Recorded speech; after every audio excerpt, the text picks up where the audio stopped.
begin the meeting with the prayer. Dear God, today as this session opens, we pray that your presence will be before us and everyone who serves in the decision-making process of our city. We pray for the direction which will lead our city to be strong and unified. Right. May we continue the legacy of our founders. May we be granted this day the wisdom to make decisions which will be for the good of our city. We also pray for your special blessing on all those who are working to transform our city and make it a better place to live and work. Amen. Please salute the flag. I pledge allegiance to the flag of the United States of America and to the republic for which it stands, one nation, under God, indivisible, with liberty and justice for all.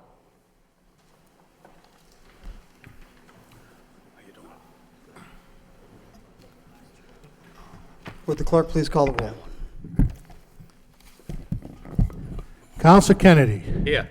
Counsel Leahy. Here. Counsel Martin. Here. Counsel Mercia. Here. Counsel Milanazzo. Here. Counsel Rourke. Here. Counsel Samaras. Here. Counsel Belanger. Here. Mayor Elliott. Here. 9 present. 9 present. Before we begin with our regularly scheduled agenda, the chair would like to recognize Councilor Mercia. Thank you, Mr. Mayor. I'd like to offer a moment of silence in darkened chamber for Paul from Lowell, a remarkable man who passed away last week. Paul Burton retired from the maintenance department at Tewksbury Hospital, where he worked for many years. Paul was a devout Catholic and was a member of the Holy Name Society at St. William's Church. He was a former member of the Tewksbury Knights of Columbus. Paul was an avid Red Sox fan. He was known as Paul from Lowell as he daily called WCAP radio to talk about the topics of the day, and he especially loved local politics. He was a member of my campaign team, and we all loved him. He would often say to me, when the going gets tough, the tough gets going, and he sure did. Everyone in politics needs 10 Paul Burtons. They don't come any better than him. He never said a bad word against anyone. He loved all people. In his later years, he resided at Northwood Nursing and Rehabilitation Center, where he would sit in the lobby and greet everyone entering the building, coming and going, always with a smile on his face. Paul was the official greeter and acquired the title of Mayor of Northwood. Paul leaves behind his very dear friends, Mary Canavan, Ann and Mario DeCarolis, Susan, Jerry, Peter, Patrick Hansen, and the entire Sheehan, Canavan, Harrington, and Kelly families. He was loved. He will truly be missed. Rest in peace, my dear friend. Thank you. Thank you, Councilor. Any further? Could we all please rise for a moment of silence in darkened chambers?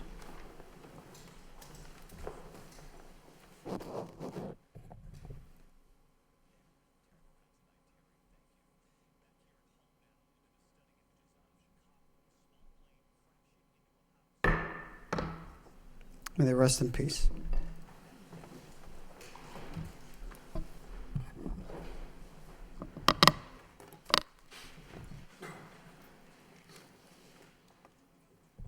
Before we proceed with the agenda, I got a message today. If I could just make an announcement, and this was regarding the Merrimack Valley Food Bank. It's just a thank you and acknowledgement. Motion to suspend the rules by Council Mercia, second by Council Milanazzo. All those in favor signify by saying aye, and the opposed, motion carries. And the purpose is, again, just to read a message. The Merrimack Valley Food Bank staff and Board of Directors would like to acknowledge the efforts of the City of Lowell Public Schools to collect over 4,000 pounds of food during the annual Hunger Homeless Awareness Month in October. The food bank would also like to thank the Department of Public Works for assisting with the transportation of food donations to the Food Distribution Center. These long-standing partnerships make it possible for the food bank to distribute food to over 70,000 people monthly. They want to thank all the partners in the city for helping us and helping others. Thank you. Thank you. Mr. Mayor? Councilor Milanazzo? If I could, while we're under suspension, if I could, through you to the city manager, if I could ask the city manager to look into the finished paving work that's been done over on Varnum Avenue in Pawtucketville. I received a number of calls from some residents that didn't feel that the finish work was really up to the standards that they thought it was going to be when the contractor took on this job. So if you could just follow up either through the city engineer's office or through Commissioner Snow, just to be able to respond to the residents in Pawtucketville. Thank you. Thank you, Councilor. Councilor Leahy? On that note, through you to the manager, just, are they gonna finish going into the Roy garage too? Because that's not done yet either, so they've been getting calls on that. Okay. Seeing no further issues, we'll move right into the mayor's business. We have a citation recognizing Monroe Staffing Services, a new business in Lowell. Could you please come to the podium? So it was last week, right? Last week that we had yet another opening in downtown. Right at that podium, I'm sorry. Or you could come in too if you'd like. Come on right up to the podium, rostrum if you'd like. In line with recognizing new businesses in the city, and this one's right on Central Street, right in the heart of the Central Business District. We appreciate certainly having another business in the downtown area. So if I could issue this citation and ask you to tell us a few words about your business. It was another exciting day to open another business in this right downtown. So be it hereby known to all that the City of Lowell and the Commonwealth of Massachusetts, we hereby congratulate Monroe Staffing on your newest location, 40 Central Street. Monroe Staffing is a full-service staffing and consulting firm serving companies ranging from Fortune 100 to new startup organizations. You offer temporary staffing to permanent placement, that you start up with job seekers in an equally broad range from light industrial to temporary workers to executive level candidates. For more than 40 years, Monroe Staffing has been in the people business with a certain enthusiasm for your work and a deep commitment to knowing that both clients and their candidates. With offices located throughout the Northeast, you've also recently opened in North Carolina, but you also chose Lowell. So on behalf of the entire city, we extend our deepest wishes to Monroe Staffing, and we thank Matt Brian, the President and CEO, Paul Polito, Vice President of Operations, Josh Iadarola, Yes. close, Director of Northeast Operations, Amy Anarelli, and Area Manager, Matt Gorman, Regional Sales, and Megan Maynard, Lowell Branch Operations Manager. We wish you the best in your newest locations and your 6 full-time employees in the heart of the city of Lowell. Given on this 18th day by myself and my colleagues in government, thank you for choosing Lowell to expand, and congratulations. Thank you. Thank you.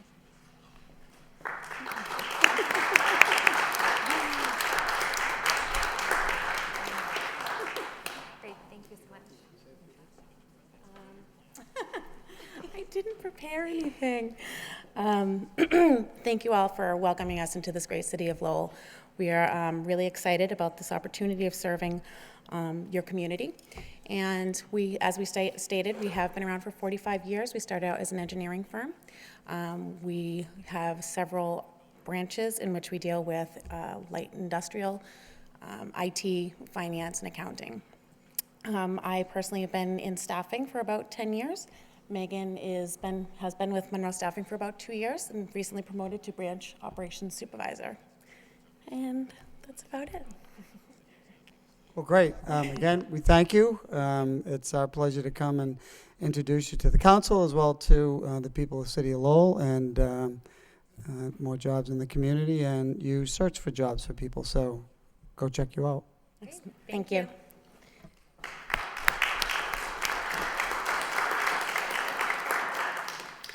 Moving on to the next item of the agenda under the city clerk, we have minutes of this council meeting on November 4th.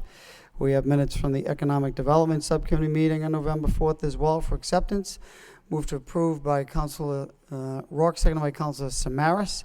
All those in favor signify by saying aye, and the opposed, that motion carries. Next item under City Auditor, we have a communication on the FY. Councilor Kennedy. I'm sorry, you got a little bit ahead of me, but just on that Economic Development Subcommittee, one of the issues that came up and that the subcommittee took a vote on was the exemption, the personal property exemption. And so through you to the manager, Mr. Manager, will there be something on the agenda for that? I mean, I think there has to be a formal vote in order for us to adopt that, I'm assuming. So we should, when will we see that, at the next meeting or something? We'll have that in for the next meeting. Okay, thank you. All set. Any other questions on the minutes? Okay. So we'll move on to the city auditor. Communication from the city auditor on the FY14 free cash recertification. If no objection, Madam Auditor, could you please give us a brief synopsis of this communication and what it means? As we notified you before, we had to ask for recertification to have them adjust for the debt that was issued after the cutoff for the capital project funds. We did receive that recertification. They only recertified the free cash, not the retained earnings. Free cash was the only one in a deficit position. So now that we've recertified it, you now have a positive 2.7 million plus free cash.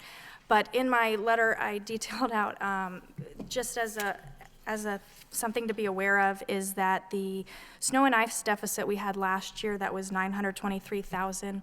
The plan had been to cover 500,000 of that in 2015's fiscal budget, and the other 423 was going to be covered in with excess appropriations from last year that weren't used. Unfortunately, we didn't know the amount that was going to be until after the cutoff to do the budget adjustment. They had to do, we were getting a MEMA reimbursement, so we weren't sure how much that was going to be. So we weren't able to do the budget adjustment till after the July 15th cutoff, and so they would not allow us to take that out of last year's, which basically pushed free cash to a higher positive. By the 423, had that been allowed to come out of last year's budget, our free cash would have been just over 2.3 million instead of the 2.7. How we work with that now is that we need to that has to either be covered out of the tax recap this year or be voted from the free cash to cover that, so. Okay, thank you. Questions, Councilor Martin? So, Mr. Manager, is there a plan to deal with this? Yes, I'll have Mr. Healy address that. I believe that attached at the end of the city auditor's report has been placed a communication from myself to the city manager, which gives a mathematical summary of all of these snow and ice expenses. And as has been stated, this is literally a net zero impact on what would have been free cash. Had we transferred from available balances in other departmental accounts prior to July 15th to cover the remaining $423,411.81, that was still the deficit after the $500,000 in this year's budget, after the $433,000 from FEMA/MEMA, then the free cash would have been $423,000 less than it currently is. So now that we know all of the numbers, we will have to come to the council to balance that account from the existing free cash number, so it will in fact become that net zero of the 423 that was part of the $2.7 million spent on snow last year. So it won't be part of free cash, but it won't have to go on the tax rate? No, no, it's not. The $500,000 that's included in the this city council budget is all that we're going to look for from the property tax rate. It'll come from this free cash number, or it'll be the administration's recommendation to the city council that they appropriate it that way. All right, thank you. Thank you, Council. Further discussion on the report? Motion to approve by Council Belanger, seconded by Council Kennedy, to accept the report as a report of progress and place on file. All those in favor signify by saying aye. In the opposed, motion carry. Chair would like to recognize Council O'Rourke. Thank you, Mr. Mayor. I just request a suspension of the rules to take the matter of communications from the manager, K, the transfer of money for the new precinct in Centerville, please. Motion to suspend to take item out of order. What number is that? It's a communications from the manager, K. Oh, I'm sorry, K. 6.1K, it's a transfer. Motion to suspend by Counsel Rourke, seconded by Counsel Milonazo. All those in favor signify by saying aye, and the opposed, that motion carries. Counsel Rourke, under 6.1, Communication K. Thank you, Mr. Mayor. Mr. Manager, if you just give us a quick overview of the reason for the transfer and what it hopes to achieve. I think this is excellent news, especially for the neighborhood of Centerville. What we're doing, there's sufficient funding in the portable radio account so that we can transfer money to pay for the lease of the new substation on Bridge Street in the Centerville section of Lowell. And we know how much this community policing means to the city. The presence of the police is going to be terrific and bring more public safety that this city council has made a priority for this administration. So it's one more step towards increasing public safety, and we're hoping that this transfer is allowed so we can pay the lease for that substation on Bridge Street. Great, and thank you for your quick action on this matter as well. It is needed. We also have the police chief here. I'd like to have him come up and say a couple words as well, please.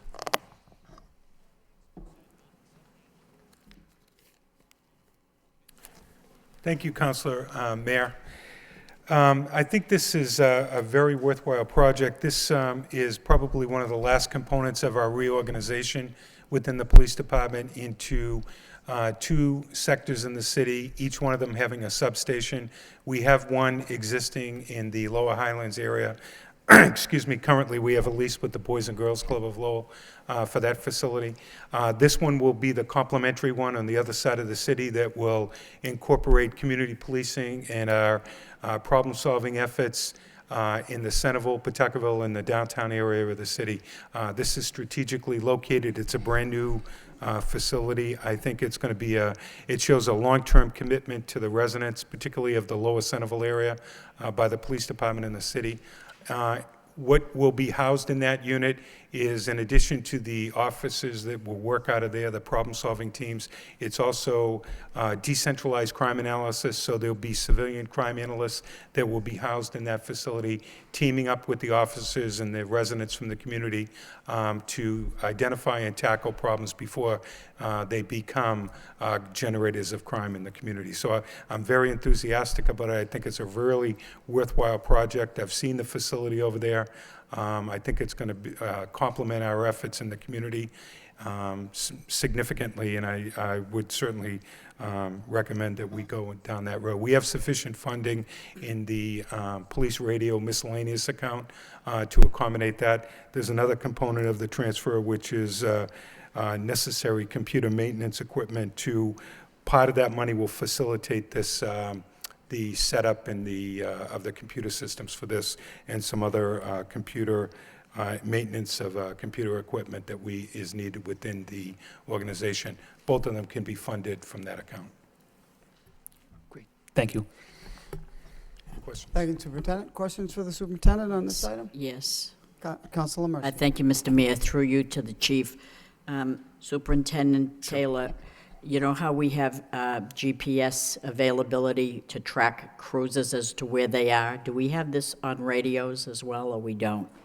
No, currently the technology is not there for us to have this put into I assume you're talking about our individual portable radios? Yeah. No, it's not compatible with that particular spectrum of the radio frequency that we used. I've actually looked into that a couple of times because it would be a more cost-efficient way to do it if we used our radio frequencies, RF, to track it, and currently there's not the technology available. Thank you. Thank you. Council Milonazo. Yes, thank you, Mr. Mayor. Through you to the chief.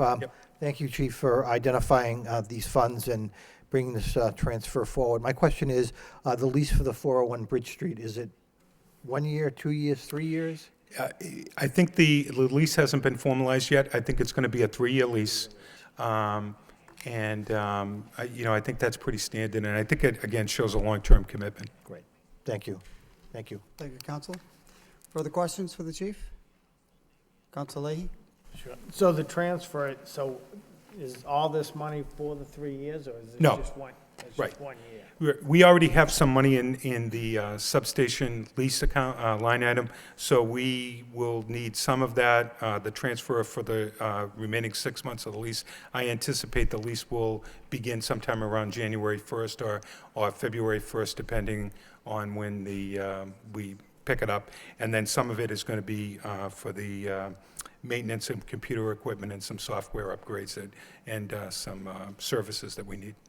Okay. And just for people that don't know where 401 Bridge Street is, that's next to, For some of us that are, been around for a long time, that's the old Plunkett drugstore at the corner of Bridge and Third.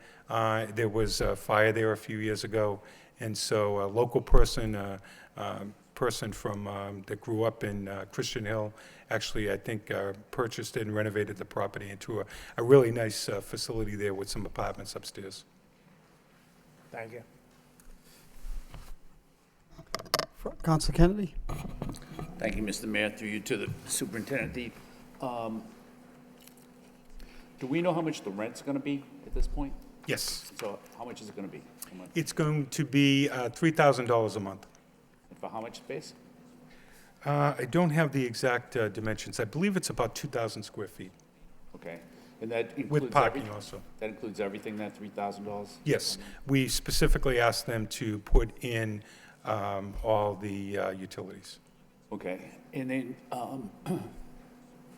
somebody asked a question about the GPS, and is the GPS hooked up? And so, we have GPS, we have got that in every cruiser, right? Almost every cruiser, that's right. The ones that are used on a continuous basis. And then, is there a board at the police station? Is it hooked up to the police station? Yes, And so, are you able to determine where every police car is in the city at all times, yes. currently? And Yes. you do that right now? In the communications room, that's right. Okay. It actually, we had a very dangerous situation a few weeks ago. I spoke briefly about it at the subcommittee meeting. We were involved with our federal partners and the officers assigned to a federal task force through the DEA. And so there was a cooperative effort, drug distribution operation. An individual was distributing a large amount of heroin into the city of Lowell. They knew he was a particularly dangerous individual, wanted on some federal warrants. And so it was very much a combined effort between our patrol response and our investigative units working with the federal DEA task force. It went bad. There was a pursuit that went through sections of the city onto 495 into the city of Lawrence. Our own Lowell police officers were able to stay with this individual into the city of Lawrence. He bailed out. It was a foot chase, and using this GPS system that we have, we were able to bring the Mass State Police and the Lawrence Police right in immediately to assist the officers in the city of Lawrence. So it showed its worth in a very critical situation. That individual was ultimately apprehended with a large amount of heroin that he brought into the city of Lowell. He was a twice deported felon from the United States, came back, and he was wanted on a homicide warrant out of the Dominican Republic. So that system showed its value, assisted us to track our officers into the city of Lawrence. Okay. But so right now, you have a board over in the communications room Yes, that would let you know right this moment where every single police car is in the city. every car that's on the system, that's right, yes, which is the vast majority of them. Okay. But would it be better if it was with, if it was with the radios, then we'd have that same system for Exactly. foot patrols and stuff, right? You're exactly right.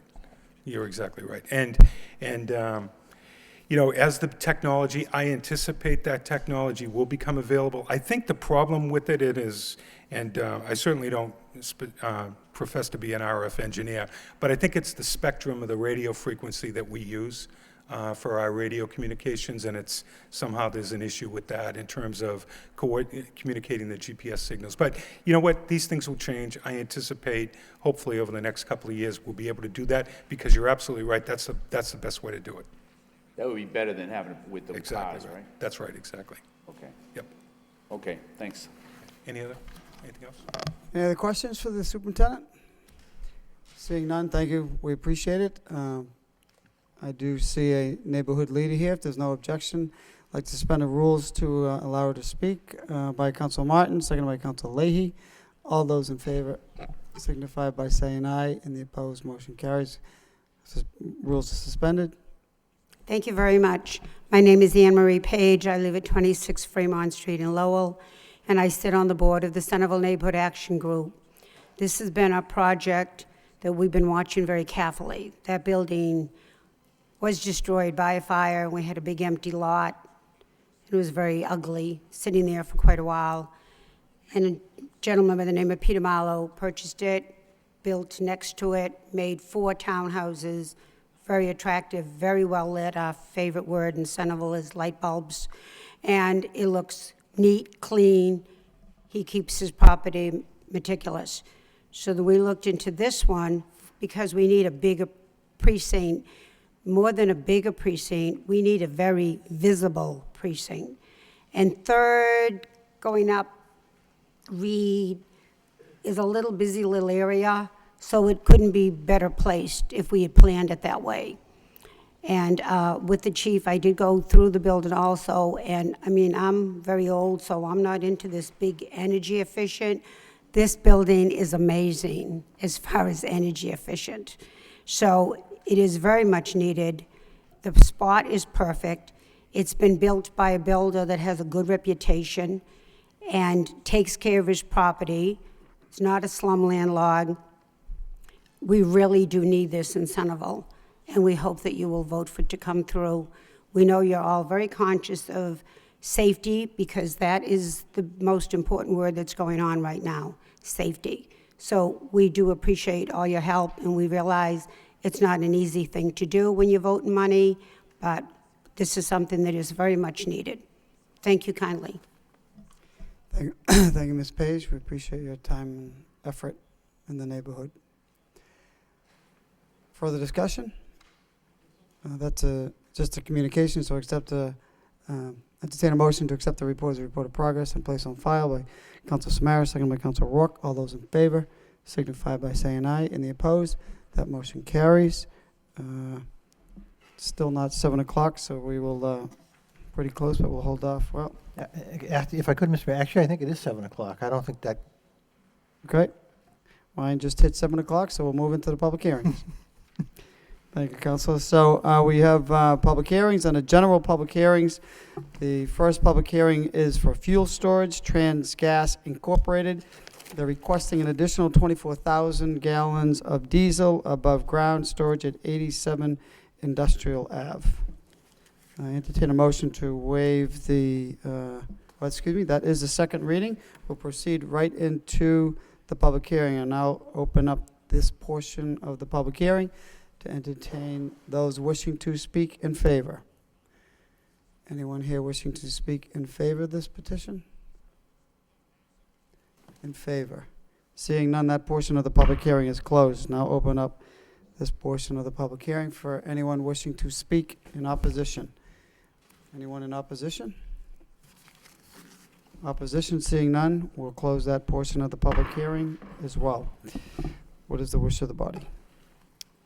Councilor Marcia. Thank you, Mr. Mayor. It seems to me at 87 Industrial Avenue, Lieutenant Stephen Mello from Hazmat, the coordinator from the Lowell Fire Department, and it seemed that they had no objection to this project, and Ed Pitter approved this project as well, so I would then say move approval. Motion to approve by Councilor Marcia, seconded by Councilor Belanger. Roll call. Counsel Kennedy. Yes? Counsel Leahy. Yes. Counsel Martin. Yes. Counsel Mercia. Yes. Counsel Milonazo. yes. Counsel Rourke. Yes. Counsel Samaras. Yes. Counsel Belanger. Yes. Mayor Elliott. Yes. 9 yeas. 9 yeas. Petition passes. Next item, 4.2, is another public hearing. This public hearing is for an order of taking an acceptance of relocated Edward Street and a sidewalk in front of 1765 Middlesex Street. Now entertain this portion of the motion, now open the public hearing for those wishing to speak in favor. Anyone wishing to speak in favor? In favor, seeing none, we'll close that portion of the hearing. Now open up this portion of the hearing for anyone wishing to speak in opposition of this taking and acceptance. Anyone in opposition? In opposition? Seeing none, we'll close that portion of the hearing as well. Entertain a motion to refer this matter to the clerk's office for 7 days by Council Kennedy, seconded by Councilor Leahy. All those in favor signify by saying aye, and the opposed. This matter is referred to the clerk's office for 7 days. Move on to item number 5. We have a utility public hearing. We have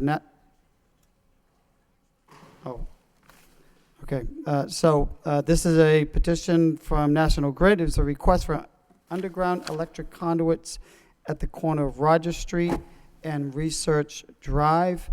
My understanding is that the petitioners will be withdrawing it, but we have to open up the public hearing. So we'll open up this portion of the public hearing for those wishing to speak in favor. But seeing none, we'll recess this, Mr. Clerk. Yeah, they just want to withdraw. They just want to withdraw it, so we open the public hearing. Motion to, there is no motion, just this petition will be withdrawn, right? Yep. Okay. So we'll move on to the next. We have one more public hearing. We have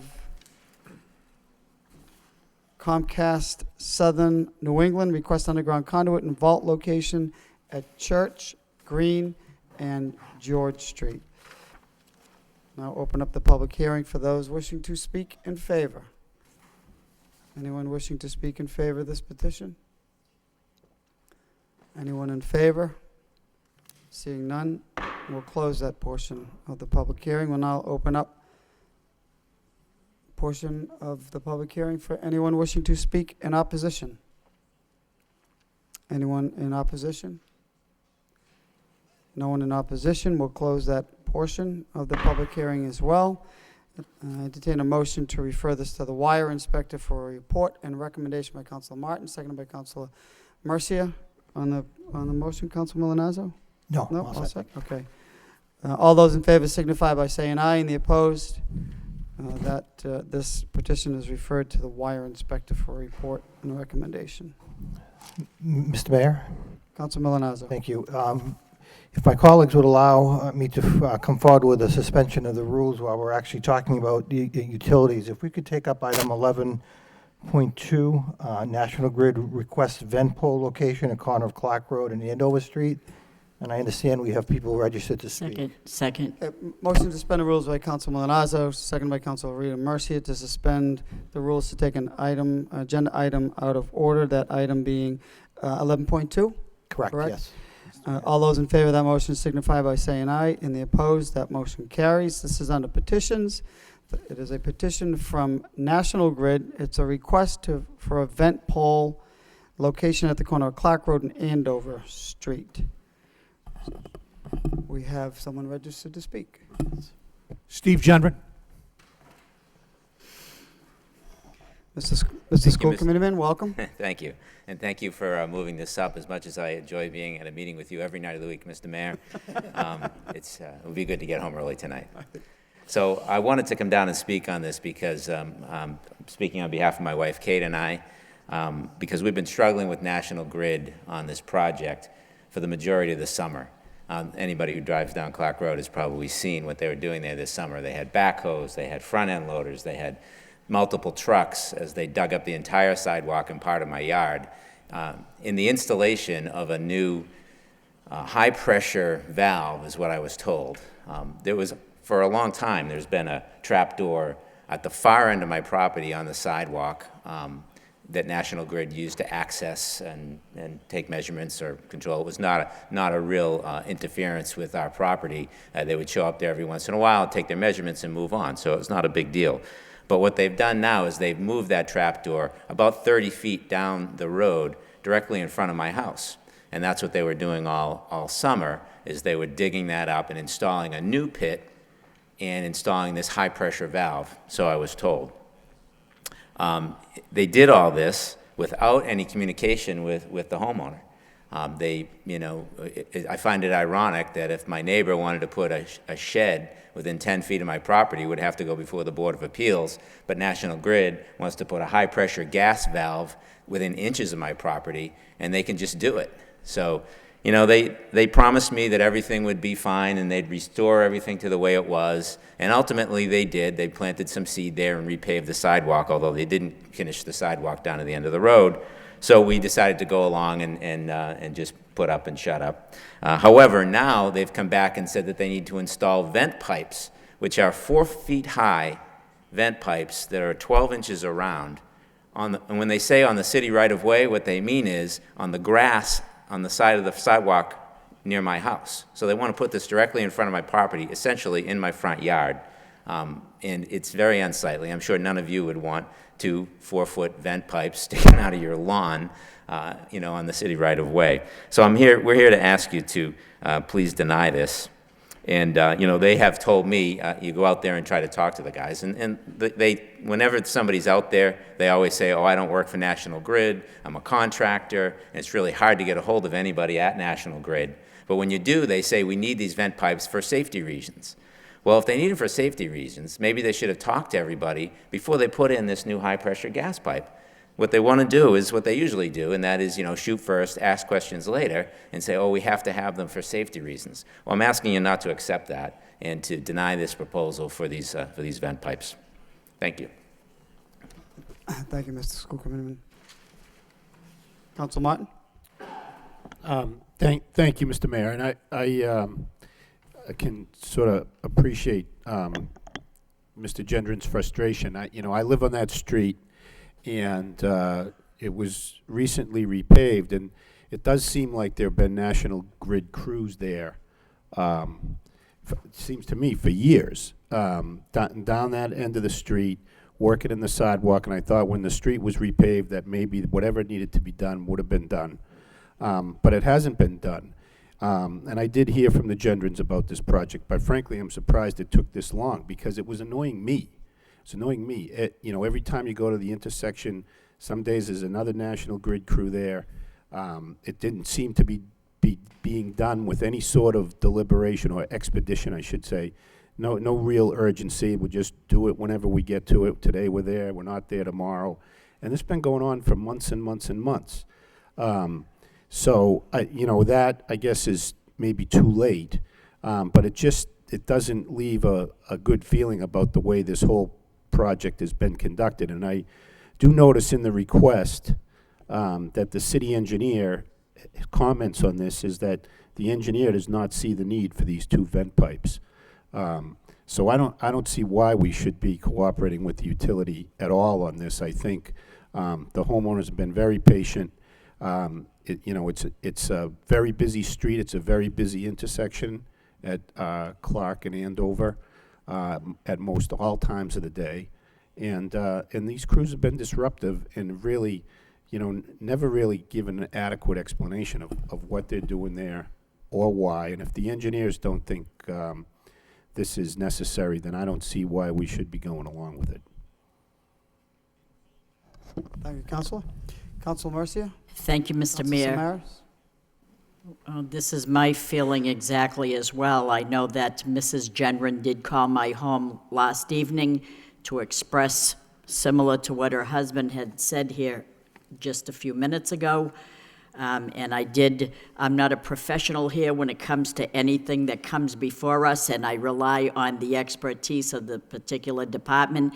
In this specific instance, I would rely on what the engineer has said, and those comments are completely the same, that other vaults have not required 4 feet, and so she doesn't support this proposal here. And I would rely heavily on what the engineer has said. I certainly wouldn't want to see this going on outside of my house. I travel that street quite often. It's always that somebody is in front of their house. I thought they were being under surveillance there for a while. I didn't know what was going on, but but honest to God, it would irritate me as well. So having said that, I would be inclined not to support it myself and decline favorable support, so that's my opinion. Thank you, Counselor. Counselor Samaras. Thank you, Mayor Elliott. You know, as a council, or as a new councilor, I have found that quite often, when the citizens don't understand something, if they're going to blame someone, they're going to blame the city council or the city officials, when in fact, in many cases, it's it's a private company, a public utility that's doing the work. And sometimes these are cases where we hear this, in a sense, too often, where the utility works at their own pace, their own rate, and will do it their own way. And I think where they were not informed as to what was the potential. The gas companies certainly knew if they had to have safety pipes or whatever. They knew that in advance. If they didn't, then you really don't want them putting that underground. But assuming that they knew what they were doing, they have not informed their neighbors, not only the Gendrons, but anybody else living in that area. As was stated, most certainly, I don't think any of us would want that in front of our own home. But because they did not inform the Gendrons, because they're doing it their own rate, their own way, I do not see how we can possibly support this. Thank you. Thank you, Counselor. Counselor Belanger and then Counselor Kennedy.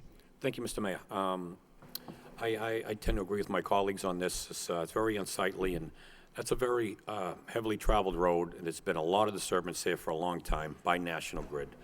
But point being, is anybody here from the engineer's office that can give us confirmation that these ventilations are not necessary or required here this evening, by any chance? We do have the city engineer here. Is there anyone from Comcast that actually submitted the petition that may want, excuse me, National? This one is National Grid, not National Grid, excuse Comcast. me. Now, in my office, we're not mechanical engineers or electrical engineers, but the extent of the explanation that we got was not clear enough to us as to why this was needed. There are pits like, it's a regulator pit is what it's called. There are pits like this elsewhere in the city. They haven't needed the vents in other locations. I share the questions that you all have because this pit was installed before they ever came to us to say, oh, by the way, we need to put the vent posts in too. So if they knew up front they needed to do it, they didn't tell us about it. So we said, no, I didn't have the authority to grant that only that can come from the council, so they stopped everything and then put the paperwork together. So this is all backwards from the way it's supposed to be. But they have not clearly explained to us why the vents are needed in this case when they're not needed in other cases. Thank you, Mr. Mayor. Counselor Kennedy. Thank you, Mr. Mayor. Based on the comments from the city engineer, I would move that we deny the request. Second. Motion to deny by Counselor Kennedy, second by Counselor Milanazzo. On the motion, Counselor Mercia. And as we deny the request, please put a footnote that I am very upset with the company that will not keep the person informed. Communication is very important. We demand this in the city, and yet they showed little respect for the homeowner whose home they're in front of, putting things on their property and not notifying them and keeping them informed as to what's going on. I'm very insulted by that move. So you should put that as a footnote as to why we're denying it, along with how insensitive they are to the needs for information to the homeowner. That's my opinion. Thank you, Counsel. Agreed. Counsel. Thank you. No, I agree with Councilor Mercia, but I would add also to our city department. I mean, our city engineers were not made aware of that till at the end. There's an expectation that we should work well with everyone. Well, it works two ways. They should work well with us. And by not informing us or keeping us up to date as to what they need, and I'll go back to my original statement, if they didn't know what they needed, then we have a problem. So I assume that they knew what they were doing.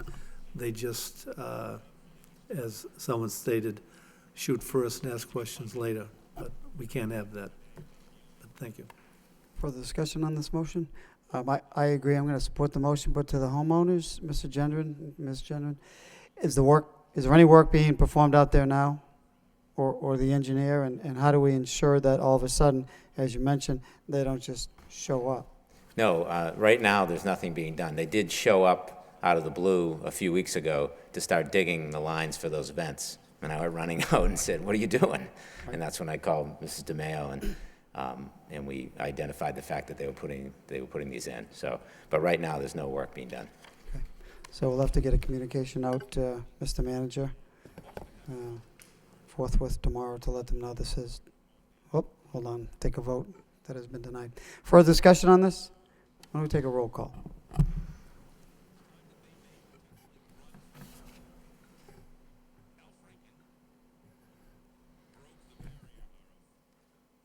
Counsel Kennedy. Yes. Counsel Leahy. Yes. Counsel Martin. But just point of order, the yes vote is to deny the request, right? That's correct. Okay, yes. Counsel Mercia. Yes. Counsel Milonazo. Yes. Counsel Rourke. Yes. Counsel Samaras. Yes. Counsel Belanger. Yes. Mayor Elliott. Yes. 9 yeas. 9 yeas, motion carries. Petition to move forward for report and recommendation is denied. Mr. Manager, will you be in touch with, or is it you, Mr. Clerk, that'll be in touch with? Inform them either. Okay. So we thank you, and Mr.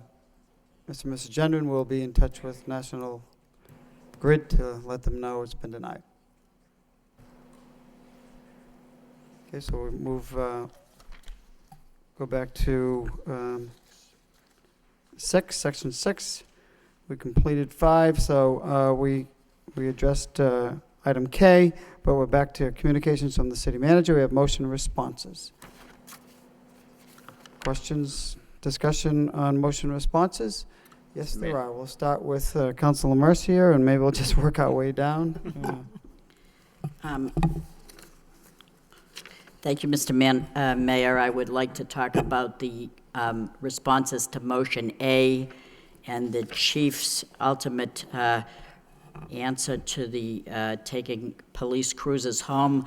I would not recommend allowing officers to take home cruisers, and there was a number of reasons. Officers not living in the city may be eligible to file for compensation because they couldn't probably take cruisers home. They would hold private insurance, have to hold private insurance policies as well. Those people, officers that took cruisers home, the current level of vehicles could not support such an undertaking, and liabilities for employees taking home a city vehicle, it would increase the liability. So for those reasons, the chief would not recommend allowing officers to take cruisers home, and I agree completely. Thank you. Thank you, Councilor. Further discussion on this item? Nope, seeing none. Council Milonazo, did you have something? Council Leahy, on this item? Yeah or nay? Yeah. I just found this disappointing. I'm glad that the chief looked at it, but I thought it was a good idea to have these cruises out into the neighborhoods. I didn't realize it would get so complicated with bargaining issues, the insurance. I didn't think that was as complicated also, but I don't know. I just, from my point of view, and I'm not going to debate it, but I see the cruises parked in the garages and parked in the lots and stuff. So it looked like we had plenty of cruises. I did visit the garage up on off of Middlesex Street, and I talked with their mechanic up there, Cooley, and he explained to me how the cars rotate, and I got that. But I don't know, I'm just disappointed. I thought it was a good idea to get more visibility out into the neighborhoods, and it just seems like, I don't know, I wish we could have done it. I wish we could have found a way to make this happen. Thank you. Thank you, Councilor. Moving on to other motion responses. Council Milonazo. Yes, thank you, Mr. Mayor. Item, let me just see here. Police calls to group homes, G. I appreciate the city manager's response to the motion and the input from the police department. It's remarkable to read that there were 533 CAD calls to the Lowell Police Department in 1 year, and of those, 347 calls were for missing child calls, which is what precipitated this motion. I guess my question is that in reading the response, you talk about the company that's managing these group homes. They plan to hire additional overnight staff beyond the contract specifications, but they then say that policy changes are pending with the state. So I guess my question to you, Mr. Manager, do we have any idea what the status of those policy changes and what impact they will have on all of these police calls? Thank you. Well, basically, thank you, through you, Mr. Mayor. What we learned, we actually had 2 meetings, the superintendent of police, myself, and the providers, and DCF. And the Department of Education has a policy for these group homes that if one of the occupants is late more than 25 minutes, just 25 minutes, then you have to call the police for the police to respond as a missing person. I mean, even the best parent waits longer than 25 minutes for a missing child before they'd report it. So as we explained to them, that may be the Department of Education's policy, but it's not going to be our policy. We're not going to respond for these purported missing persons when they're really just a little bit late. They're working with DESC, but they agreed with us that we're going to be working together where not only will they wait unless it's a child in crisis that really needs immediate response, that they won't be calling for that missing person. And instead of calling the police officer, they'll be faxing these reports to the police department rather than requiring a personal response from the police. So I think you're going to see, and it's only 2 group homes that are the real culprits, and both of them recognize that they have to change their policies. I think the superintendent and I were both confident that you're going to see these calls decrease dramatically in the next period of time. Okay. Thank you, Mr. Mayor. Thank you. All set on this. Any further discussion on this report, Councilor Samaras? Thank you, Mayor Elliott. Now, this was a good motion by Councilor Milanazzo. When I looked at that report, Mr. Manager, that report basically just told me that these 2 programs are failing to do their job properly. It's as simple as that. But I understand the rules. When you're talking about 25 minutes, that just creates the problem. There's no question about that. But I also feel that these programs are not working the way they should. What powers do we have to see to that, to address that issue with the state? Mr. Manager? Thank you, Mayor, through you. Well, as I said, we met in DCF, Department of Children and Families, were at the meeting, and that's the overseer for the project, and they understood the issues that we were talking about, and they're working closely with these group homes to make sure the policies are changed, and also that, like you said, even the group homes said, if we continue like this, we are failing, and we don't want to be failures. So that was an excellent point that you made, but we're both confident that they're going to get better in the near future with after the meetings that we had. Okay, I mean, this shows, one of the things that I looked at when I was reading this report, we're asking our police department to do a lot of things. We're asking them to address any shootings that might occur, robberies that occur in the homes, helping our citizens on the street, dealing with a lot of these type of things. And this is an example of how a lot of our resources were taken away from us. But it's good to see that we have the potential of taking care of that. But I'd like to ask the chief a question. Chief Taylor, thank you for this report. But one of the things that bothered me, we've been asking you to do, or the police department to do, many different type of jobs. Just like we talked about the idea of if a person is robbed in their home, that a call would be made to the house. We're asking a lot, but the thing is, do you need more help? When I was talking about more help, we've talked about putting more police officers on the road for you. But do you have enough white-collar help to help you with some of these problems? Because I really feel that some of these issues are clerical in nature, like when you're talking about from the group homes, that they'd fax to the station that a child's missing, that there'd be somebody like a clerk that could take that information and make a decision if it should go to to the 911 room or something like that. I mean, should we look at that? Should the city council be looking at giving you more assistance in that area? Well, thank you, Councilor. Several years ago, when the economic downturn took effect in the city, I think appropriately the decision was made to focus on retaining the police officers that had been trained and were very much a resource for the city. The other thing that did happen, though, was several people in the police department that were civilian employees were laid off, essentially. And so we did lose several positions. I think we're in a process now, incrementally, where we're trying to bring those positions back in. And I'm always looking to identify locations in the police department where we can take a sworn officer who's doing some kind of an administrative or desk duty and put that officer back in the field where we can utilize his abilities and his power most appropriately.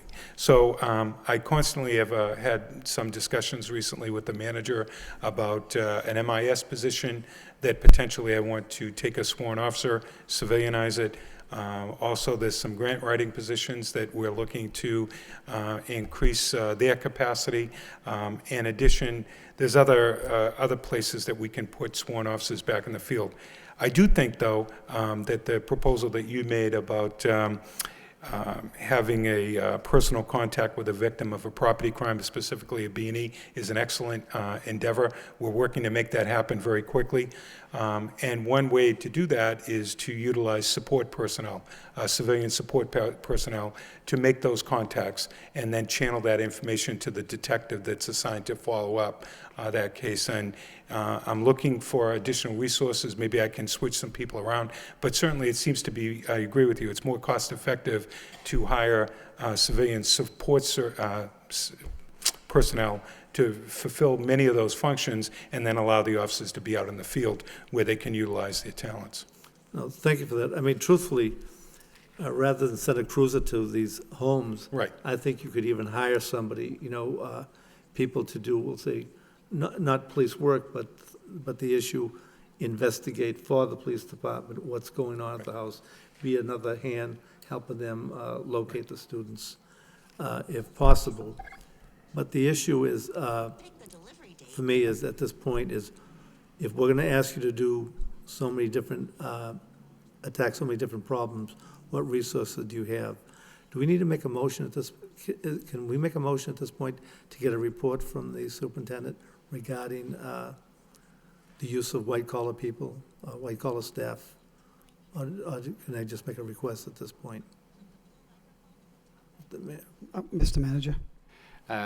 In your packet, there is a response to the matrix report, and I was going to suggest that that matrix report be referred to the Public Safety Subcommittee. Okay. And I think the matrix report talks about civilian employees and how they can better serve the police department. I think that might be a good time to discuss that issue as part of the matrix report summary. That's good. Okay, we'd be able to see the total picture that way. Thank you.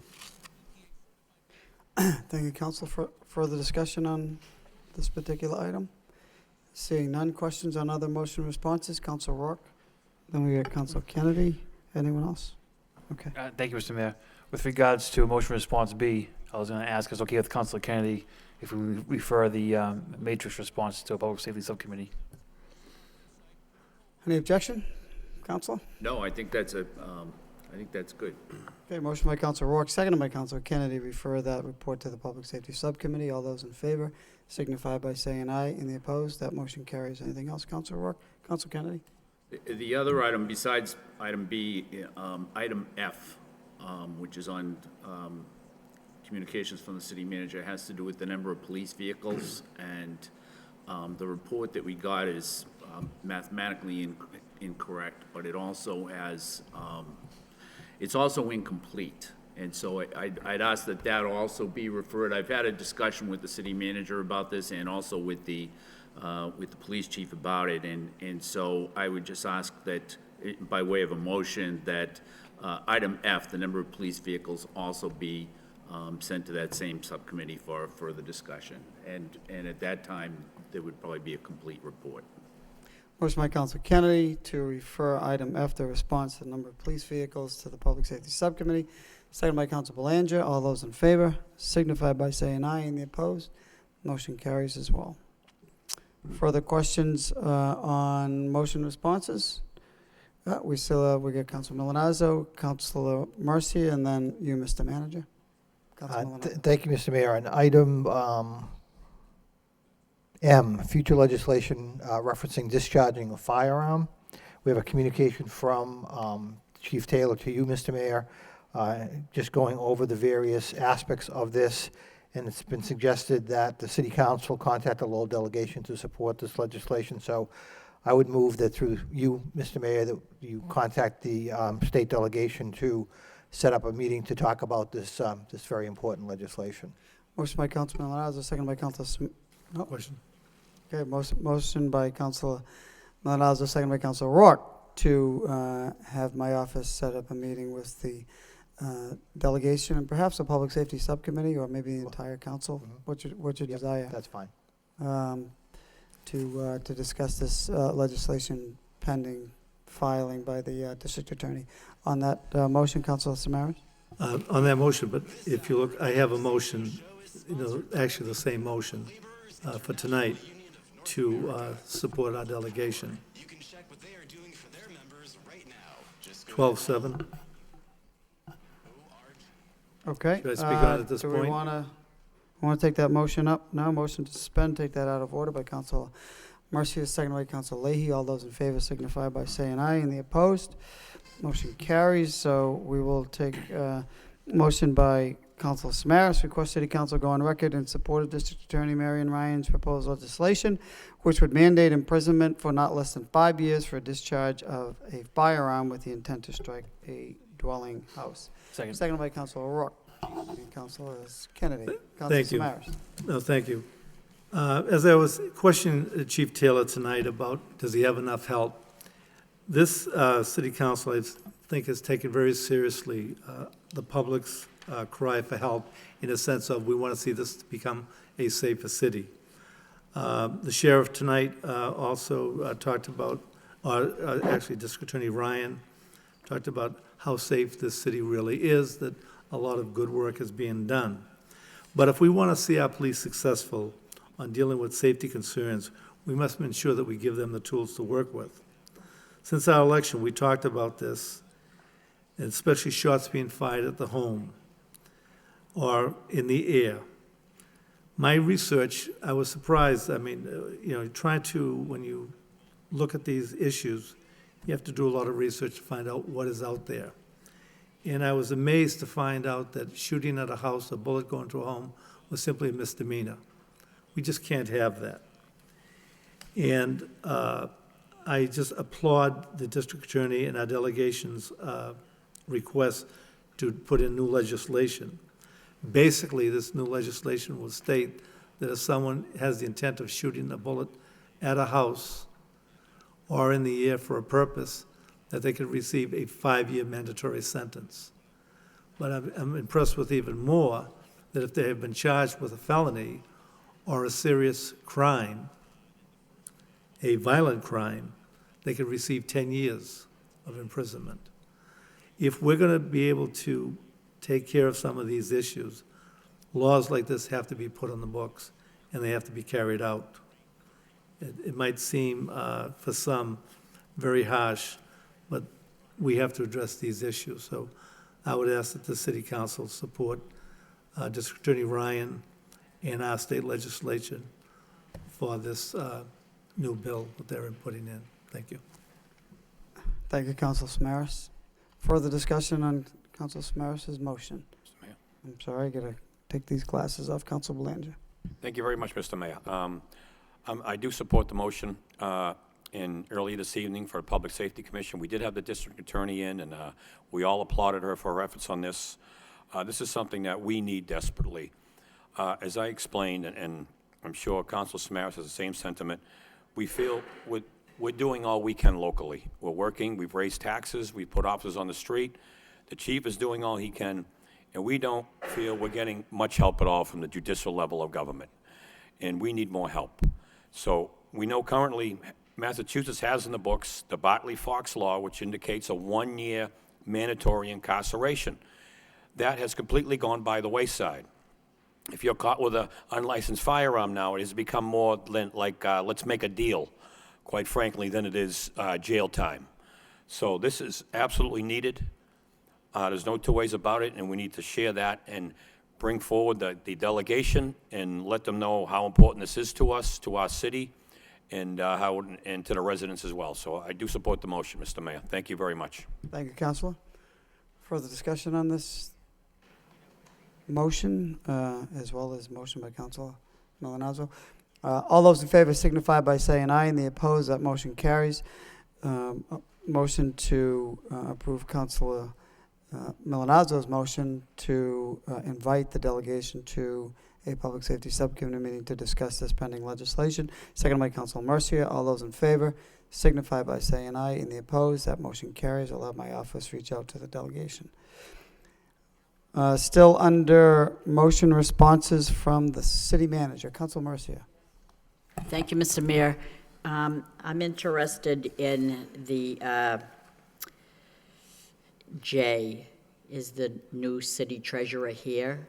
Well, then I would like you to introduce her. That'd be Chair will fine. recognize the city manager for two items on the motion responses. One is the introduction of the new city treasurer, and then if no objection, if we could proceed, if there are no other questions on motion responses, we'll proceed with the snow winter operations overview.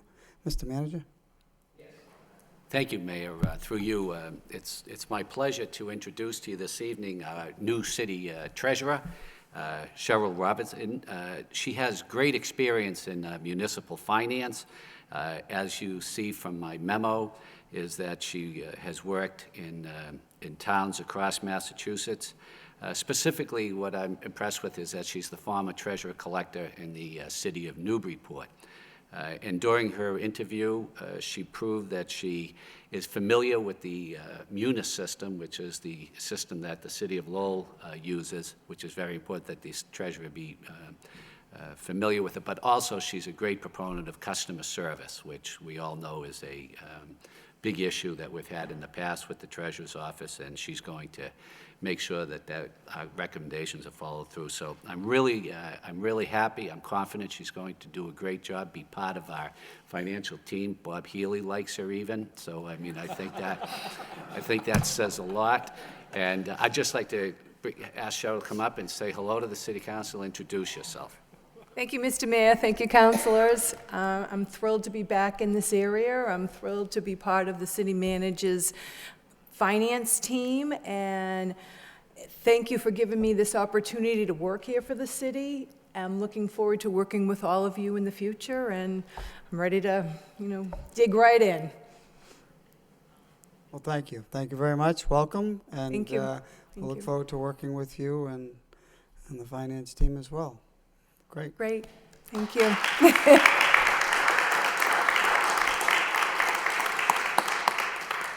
Mr. Manager?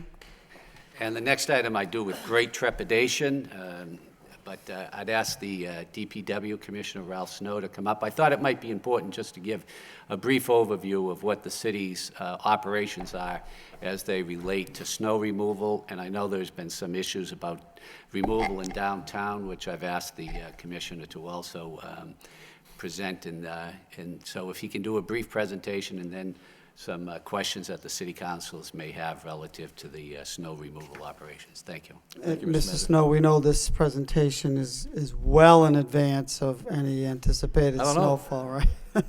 We almost had snow a couple times already, so. Anyway, this presentation was prepared in response to motion number 2014/6099 from Councilor Leahy, requesting the city manager prepare a report outlining the use of private contracts as well as the use of city and private equipment for this coming snow removal for this coming year, and in addition, explore a new strategy regarding snow removal in the downtown and the neighborhoods. There's our three goals up there. They can probably be summed up by the last bullet, which is to make roads reasonably safe and passable as soon as possible. We can't, during a storm, we can't have the roads, perfect, especially if the intensity of the snowfall is very high, but we do the best we can. Really, our goal is to do it as soon as we can at the end of the storm, But during a storm, there's different degrees of road conditions depending on how hard it's snowing out. I can have the next slide. Planning for snow and ice operations begins long before the first snowflake falls. Each year, snow removal plans for each of the city's 28 schools are reviewed and updated as necessary by a team consisting of the school department folks, Public Works Street Department folks, and the Parks Department representatives. We also have plans for the JFK Civic Center / City Hall area and the Lowell Memorial Auditorium. And they're reviewed and updated as necessary as well. So every year, we look at what we did last year, and we come back and see if there's something that we can do better this year. In addition to specific plans for each school and other municipal buildings, there's also an overall snow plowing plan for the entire city.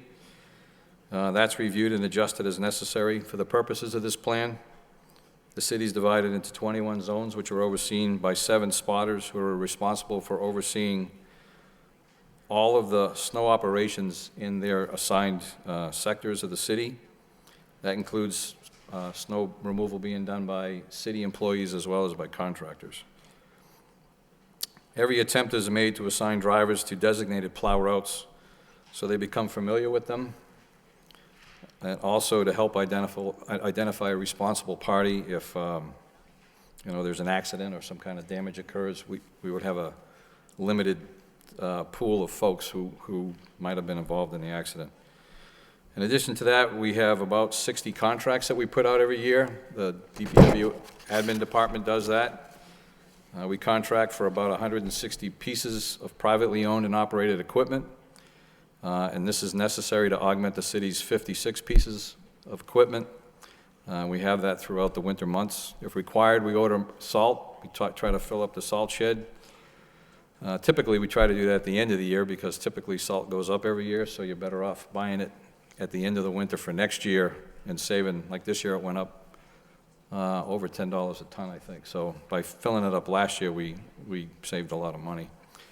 As I mentioned, the city has 56 pieces of snow fighting equipment, and that's not just streets, that's the streets department, the parks department, and the cemetery all together. We also have 25 material spreaders that we just run salt through. All that equipment is brought into the shop at the beginning of the season, and it's gone through and made sure that it's ready for the upcoming season. The next slide is just a typical plan for one of the schools. This happens to be the Butler School. This is typical of all of the 28 schools we have in the city, and again, we sit down with Jay Lang, Brian Curley, John Dakota, Tom Belgard, Steve Patel, myself, and my folks, Ed Patnod, Steve Benoit. We go through every single school. In fact, we have the meeting hopefully coming up next week, if not the week after, but hopefully the beginning of next week. We go through every school and we identify who's responsible for what area. Is there something that we've been missing in past years that we need to start doing this year? And on this sketch and on all the other school sketches, orange is the Public Works area of responsibility, the Streets Department, green is Parks, and red is the School Department. And we have a great relationship with Parks, with Streets, with the schools. There's never a question of whose fault it is or whose job it is or can you come back. Whatever the schools need, we respond as fast as we can and get back out there. I could have the next. All weather and local road conditions are constantly monitored during the winter months. This is particularly important when you're tracking a large storm. The City of Lowell uses 2 weather forecasting services as well as monitoring local radio, television, and website forecasts. Both of the services that we subscribe to provide daily forecasts as well as updates as required. They come in by email, they come in on your smartphone. And if there's any unpredicted changes in the weather that they didn't send out an email in advance on, they call me up on my cell phone at any hour of the night or day and update me. The city manager gets these emails, the superintendent of police, I get them, Streets, Deputy Commissioner for Streets, and the general foreman of Streets all receive these emails. So if one of us is out of the loop or on vacation or whatever the case might be, there's other people that will get this information and act on it. Parking bans, it's always a favorite subject. We don't take parking bans lightly, but sometimes they're necessary. You know, depending on the forecast, the prediction of impending storms, the police superintendent, in consultation with the city manager and myself, may institute a parking ban on all city streets. Again, we don't do this for every storm. We only do it when we think that by not having it, it's going to hinder our ability to keep the streets open. Although this is inconvenient for some residents, it's a necessary action so that winter operations can proceed efficiently, delivering services to all residents. And they're announced a minimum, 6 hours prior to implementation, so there's plenty of notification for people to get their cars off the street.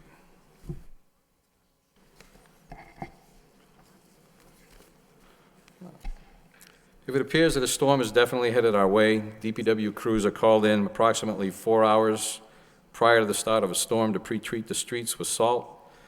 The goal of this is to prevent the bond of snow and ice to the pavement.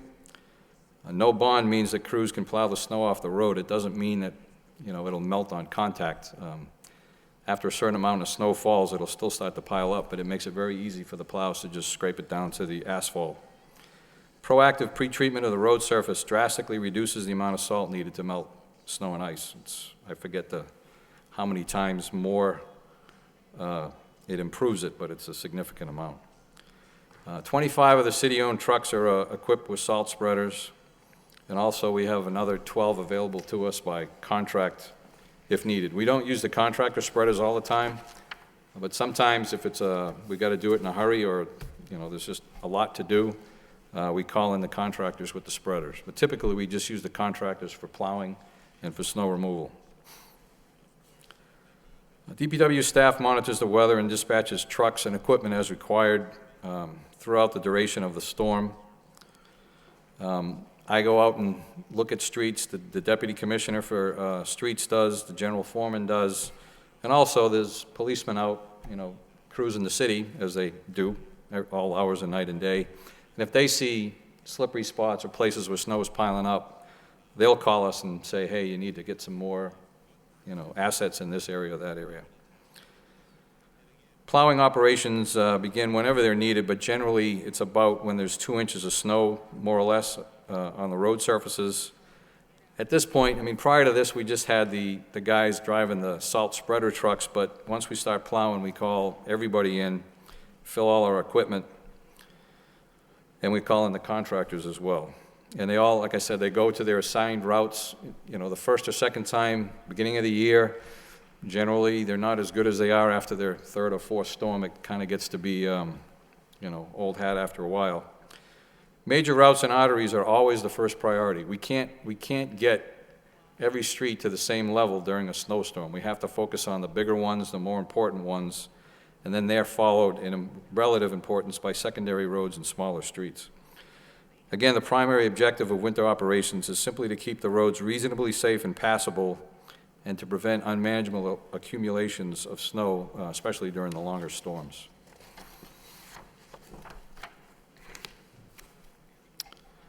A combination of different equipment is used to take care of the snow in the wintertime. We have plow trucks, front-end loaders, backhoes. We have a couple of trackless snow blower machines, Polaris machines. We have all kinds of different things available to us. And those resources are assigned based on different factors. Again, you know, major arteries, lane miles in a road, the type of road. Is it a main road? Is it a residential road? And other considerations. Lowell has a lot of small, narrow streets. We have approximately 80 cul-de-sacs and over 254 dead-end streets.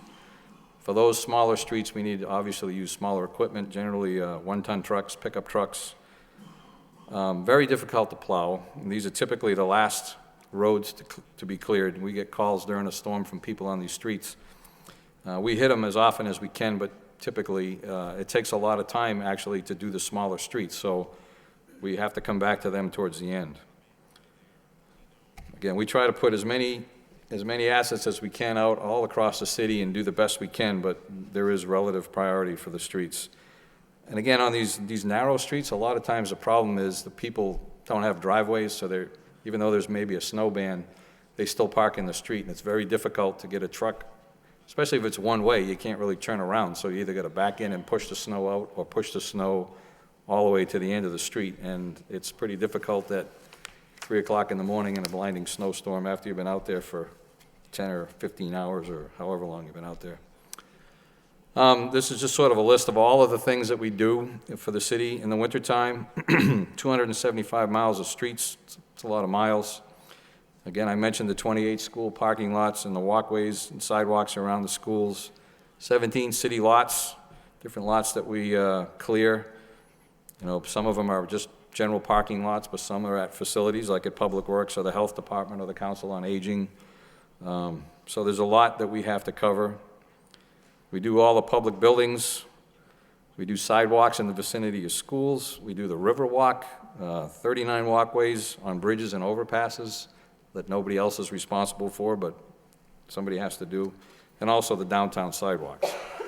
So even though we have a lot of equipment and a significant number of people out there, there's a lot to do. This is just a list of the city equipment. I won't go through it all. Altogether, there's 56 pieces of equipment there. We don't all use it all at the same time. It depends on what the task is, how many people we have available to us. Just want to mention that third last bullet, the Polaris sidewalk plows are getting a little old, but they're the only pieces of equipment that can do the downtown sidewalks because they're vaulted, and the weight is distributed better with a Polaris tracked vehicle. You can't put the trackless sidewalk machine or even Bobcats on the vaulted sidewalks. There's a risk that they'll go right through the sidewalk. The next page is a list of typically what we have available to us as far as contractor equipment goes. This is the list that we had last year. There's 160 pieces of equipment on the list. We're hoping to get approximately the same again this year as we did last year. Every year we have trouble getting sidewalk equipment. Bobcats, they're always in demand. Our sidewalks are narrow. It's difficult for people to operate and keep them clean. The last three bullets there, all of that equipment is strictly for when we do snow removal, large-scale snow removal, not small scale. So altogether, between the contractors and the city, you have 216 pieces of equipment available to us. As the storm diminishes, drivers retrace all their routes. They go back over them and clean them up and try to widen the roadways and intersections.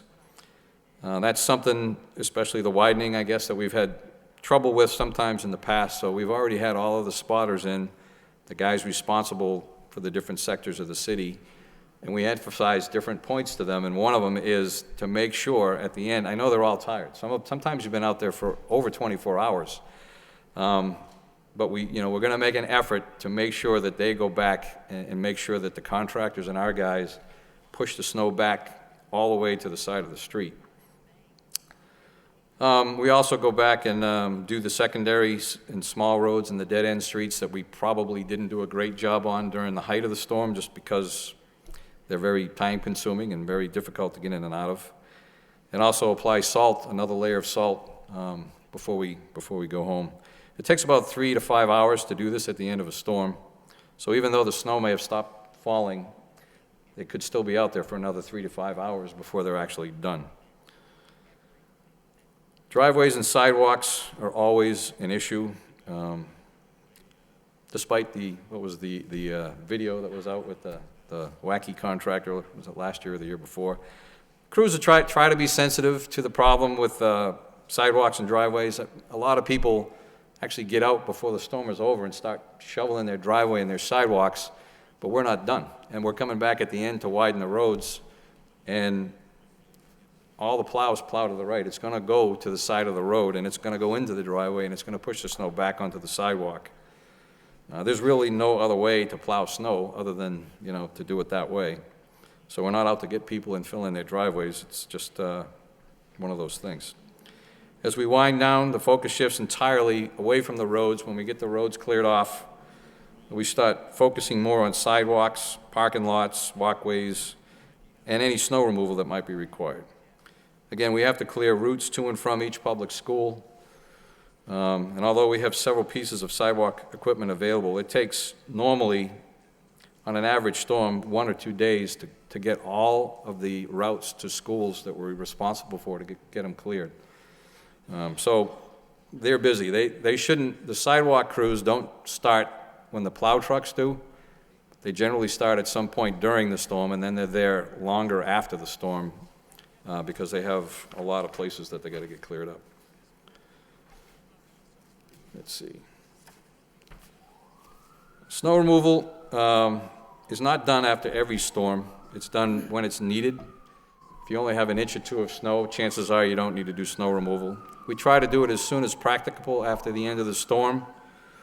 There's a focus, obviously, on the downtown area, but we also have other areas we do, school drop-off areas, bus stops, key intersections, and other busy streets throughout the city.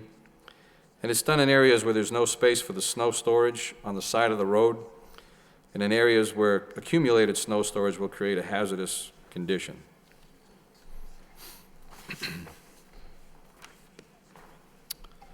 The timing of snow removal depends on a lot of different factors. Depends on how long the crew's been out there. Depends on upcoming forecasts for the upcoming days. You know, if a crew's been out for 24 hours and it's maybe 6 o'clock at night, but we know at 1 o'clock in the morning there's a chance of a refreeze, you got to let them go home and get some sleep. You can't just keep pushing through. Depends on other demands that we might have in the department, whether it be trees down, branches down, big potholes somewhere. There's a water leak or something and we have to keep a truck nearby for salt or sand. There's a lot of different things that go into, you know, when we can actually get to it. There's really no good time to do snow removal in the downtown area. The businesses that are open during the day don't want it done during the day. Bars and restaurants don't want it done in the evening. And the residents don't want it at night. That doesn't really leave any time of day that everybody is going to be happy with. So what we decided, in the past, we used to let it build up, you know, to a significant amount, and then we would pick a night and try to do it an overnight with large equipment. And it was very efficient. We get a lot of snow moved in a short amount of time. But we're getting, I guess, more impetus to try to do it before it gets to be an unwieldy amount of snow in the downtown area. So this year we're going to try to do it a little more proactively when the snow is not, you know, before it reaches the crisis stage. We're going to still try to avoid Thursday and Friday and Saturday nights, if at all possible, because I know those are the biggest nights. I think those are the biggest nights for the businesses downtown.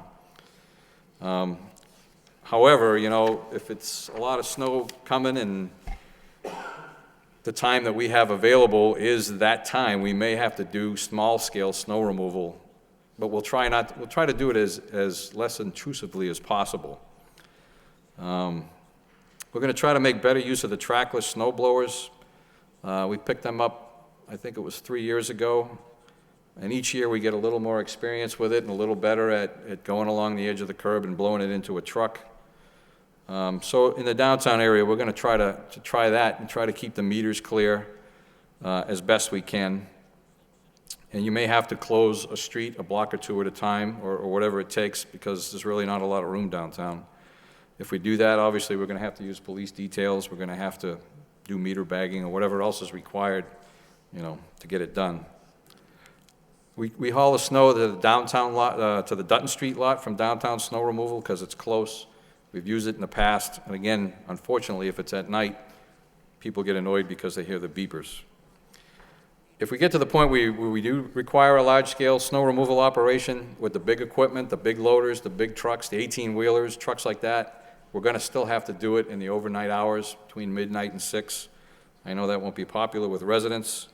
One thing we're looking at this year is getting beepers where the sound mitigates at a short distance so that if you're a decent distance away, you won't hear the constant beep, beep, beep of the backup beepers. But we won't have that on all of our trucks this year, and the contractors won't have it either. This slide is our downtown night operations plan if we had to do a full-blown operation. You probably can't see it too well, but I think you got it on your desk. Gold is like the primary streets we do, green is secondary, and then the purple dots indicate the vaults. And there's a lot of purple dots there. And those are the sidewalks where we can only use the Polaris machines, and I think we got 3 of them, so there's not a lot of them to go around. The next one shows the satellite business districts. Again, we have a plan, I mean, we have plans for everything. It's not like we just, show up and start plowing snow. Again, this is for full-blown operations only, but constantly throughout the winter, on a day where snow removal is required, every day where we have people available, we're out there doing the snow removal to the best of our ability. And then I have a slide in there on complaints with phone numbers to call, daytime, nighttime. They're logged, prioritized, and we handle them as fast as we can. And then the last page is just the different contacts. For streets, it's Ed Patnod and Steve Benoit in the Streets Division. Sidewalks, Steve Patel and Tom Belgard. And Parks, if it's any of the above, you can always get a hold of me, and I'll make sure I get a hold of the right person. And that's it. Thank you, Thank you, Mr. Snow. Mr. Manager? Thank you very much. We just wanted to make sure that you and the public know that we've already started planning for the snow, even though we hope it's a long way away, and that there is a good plan in effect to remove it, and that we are going to be concentrating on some of the issues that I've heard, especially making sure that there's parking spots available in downtown and that the sidewalks are cleared properly for pedestrian safety. So we will be concentrating on those issues also. Very good. Thank you again. Thank you, Mr. Snow. We appreciate it. We appreciate having a plan and procedure and ready for the snow, not too soon. Any further discussion on motion responses? Councilor Leahy? Thanks.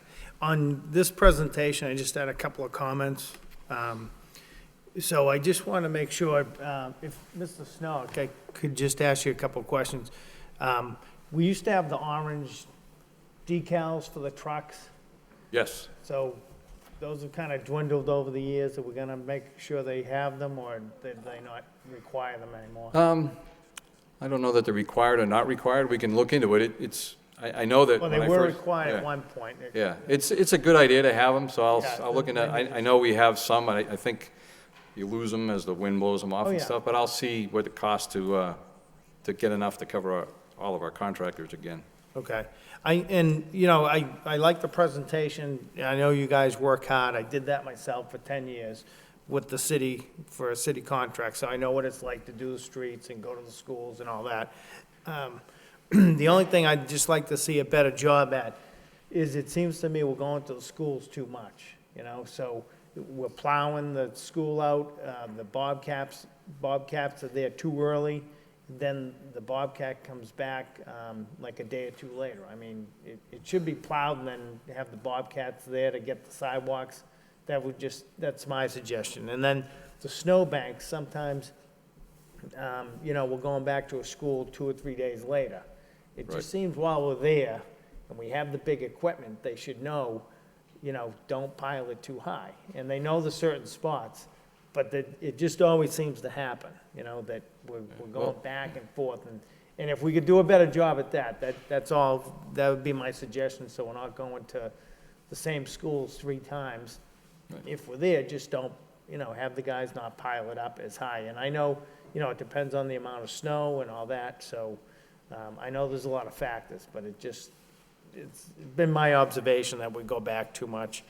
And then the only other thing I wanted to ask is on Barnum Ave, we have that plate on the road. Is that gonna, in front of the old nursing Yeah, home? I think I just signed a That's gonna permit be for a that. problem for you if we don't. Right, that's one of the things, if it was gonna be there over the winter, we would mark it, but I believe it's gonna be, I think I just talked to somebody about that on Monday. I think that's part of the water project, isn't it? I'm talking to Lisa over here, but, Wasn't there a debate over What- whose yeah. job it was? oh, it's wastewater, yeah. That's one of those things It's that, just sitting there, so it's gonna be a right, problem. no, I think what we're gonna have to do is have wastewater fix it, and then Lee and whoever should be fixing it, because I don't know that we're gonna be able to get the person who should fix it to fix it fast enough. Yeah. Okay. But we always have a couple plates on an Ells Bridges or wherever that we're Oh, yeah. dodging, or the one on the Market Street Bridge that occasionally we hit and then we have to put back. But they shouldn't be out there, but sometimes you're just stuck with them, unfortunately. But I will try to get the one on Varnum Ave taken care of Okay. prior to. All right, thank you for the presentation. It was very good. Thank you. Councilor Mercia? I concur. Very good presentation, Commissioner Snow. So when I call, because I get a complaint, you will go back there, right?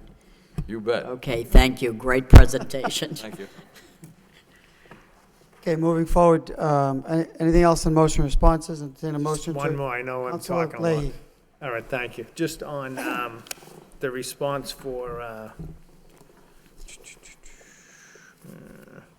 the traffic one on High Street. The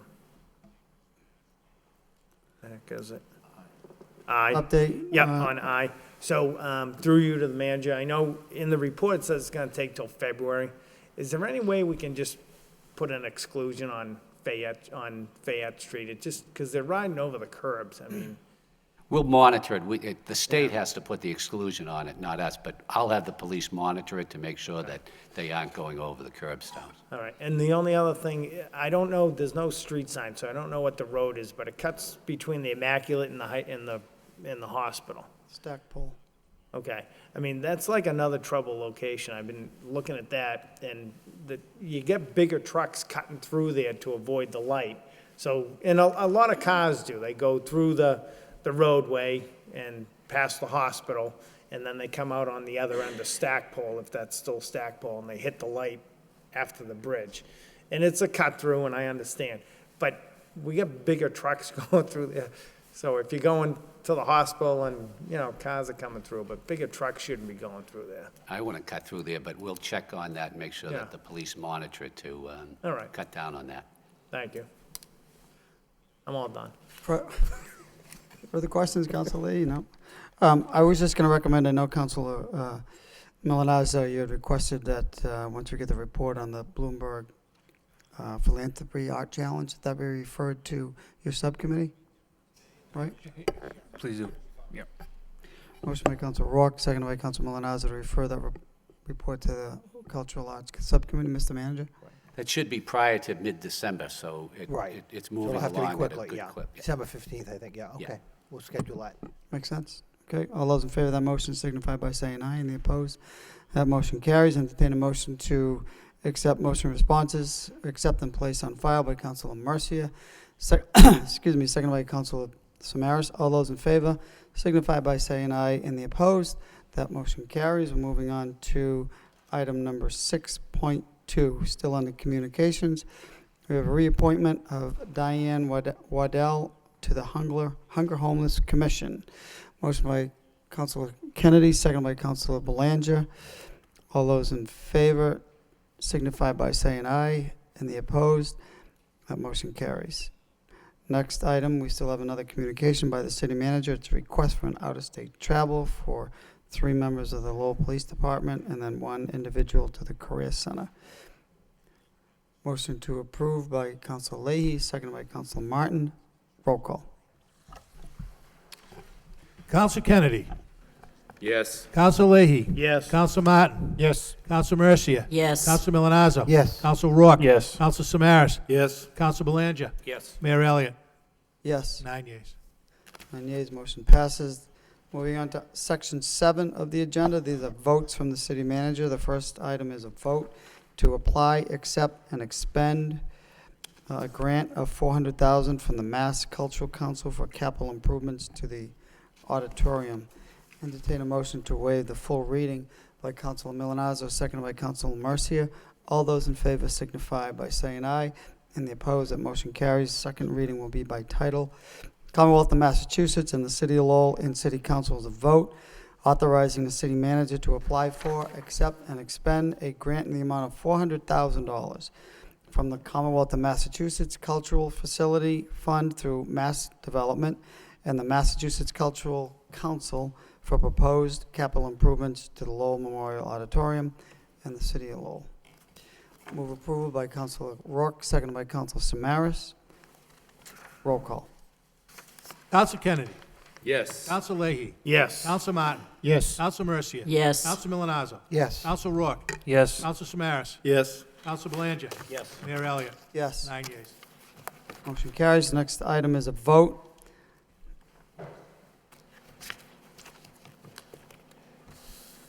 Is a vote to incur liability snow and ice removal. Motion to waive the full reading of this item as well by Counsel Belanger, seconded by Counsel Kennedy. All those in favor signify by saying aye, and the opposed. Motion carries. Second reading by title. Commonwealth of Massachusetts, City of Lowell, and City Council is a vote. Pursuant to Massachusetts General Laws, Chapter 44, Section 31D, the City Council of the City of Lowell consents to incur liability and make expenditures in excess of available appropriations for snow and ice removal in the current fiscal year. Questions? Move to approve by Counsel Leahy, seconded by Counsel Martin. Roll call. Counsel Kennedy. Yes. Counsel Leahy. Yes. Counsel Martin. Yes. Counsel Mercia. Yes. Counsel Milonazo. Yes. Counsel Rourke. Yes. Counsel Samaras. Yes. Counsel Belanger. Yes. Mayor Elliott. Yes. 9 yeas. 9 yeas, motion passes. Still under votes from the city manager, 7.3, we have a vote. Transfer from fire, salary, and wage account and increased appropriation to medical supplies account. Motion to waive the full reading by Counsel Mercia, second by Counsel Milonazo. All those in favor signify by saying aye, and the opposed. Motion carries. The second reading by title in City Council is a vote. Ordered by the City Council of the City of Lowell as follows, that the amount of $15,800 be transferred from fire, salary, and wage account to medical supplies account. Counsel Rourke. To you, Mr. Mayor, to the manager. Mr. Manager, is this are we all out of the Narcan that was already on the trucks? Are we already re-upping it? Mr. Manager? No, this was the original appropriation to buy the Narcan and the EpiPen, so this is, we didn't have that money, so this is just a transfer to fund that. Thank you. Other questions? Roll call. I'm sorry, motion to approve by Counsel Rourke, seconded by Counsel Samaras. Roll call. Counsel Kennedy. Yes. Counsel Leahy. Yes. Counsel Martin. Yes. Counsel Mercia. Yes. Counsel Milonazo. Yes. Counsel Rourke. Yes. Counsel Samaras. Yes. Counsel Belanger. Yes. Mayor Elliott. Yes. 9 yeas. Moving on to item, or section number 8, we have orders from the city manager. The first item is an order for a 60-day trial for various locations. Entertain a motion to waive the full reading by Counsel Belanger, seconded by Counsel Kennedy. All those in favor signify by saying aye, and the opposed. Motion carries. Second reading by title, Commonwealth of Massachusetts, City of Lowell, in City Council is an order pursuant to Chapter 266 of the Code of Ordinances, City of Lowell, Massachusetts, concerning Section 266-6 thereof entitled Temporary Experimental Regulations. Temporary traffic regulations are hereby implemented for a period of 60 days. Move to approve by Counsel Martin, second by Counsel Leahy. Roll call. Counsel Kennedy. Yes. Counsel Leahy. Yes. Counsel Martin. Yes. Counsel Mercia. Yes. Counsel Milonazo. Yes. Counsel Rourke. Yes. Counsel Samaras. Yes. Counsel Belanger. Yes. Mayor Elliott. Yes. 9 yeas. Next item, moving on to section. Oh, okay. So prior to, we're moving on to ordinance from the city manager. We have an ordinance to amend Chapter 56 Personnel Ordinance. That's the first reading. Mr. Solicitor. Thank you, Mr. Mayor. A substitution has been circulated to the members of the council. The substitution, which has been circulated, tracks enumeration and headings within the statute book. And that is a substitution that has been circulated to the members, and certainly the members here tonight have the discretion to refer this to the Personnel Subcommittee, or pursuant to Rule 29 of the City Council rules, refer the matter to a public hearing. Councilor Mercia? Thank you, Mr. Mayor. Having heard the Assistant City Solicitor, I would refer this to the Personnel Subcommittee because to me it is still rather unclear. And if you know about this ordinance, and still I want to it's not properly defined here, so that's why I want to go over this. But when we talk about accrued the sick time, are we referring accrued time as of, and vacation time as of January 1st, 2015, is that for new hires, the amount of weeks vacation? For example, I'm concerned about people that have already accrued, let's say, 4 and 5 weeks vacation.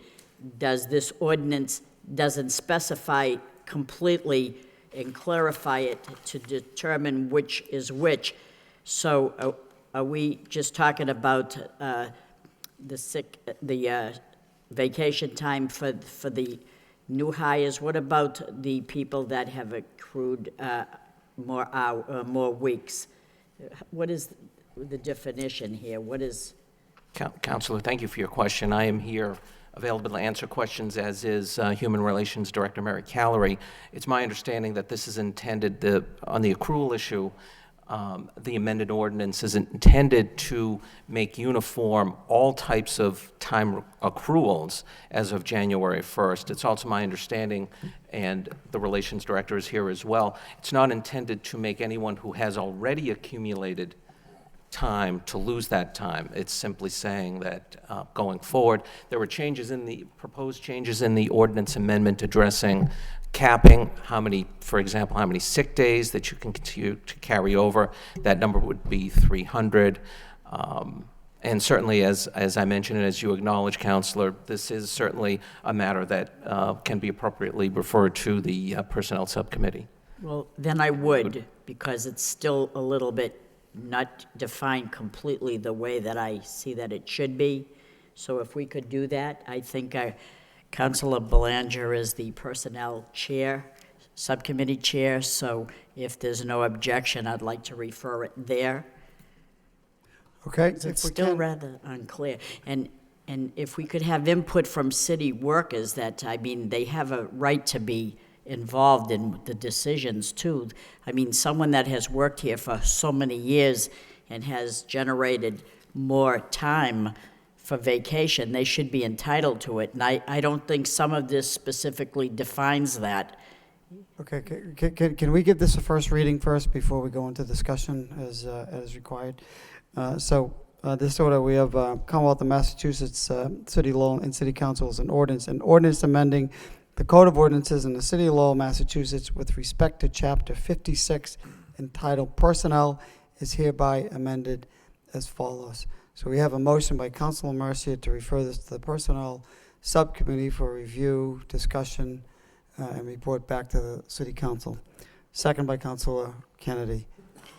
And also, through you, Mr. Mercier, Mayor, and then were the City of Lowell employees notified of this change or what's happening here with this ordinance, so that they feel comfortable to know that all the years that they've served here were not, for nothing?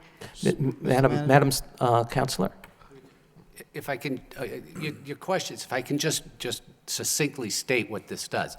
All of the union members have negotiated these benefits already in their contracts that were approved this past year.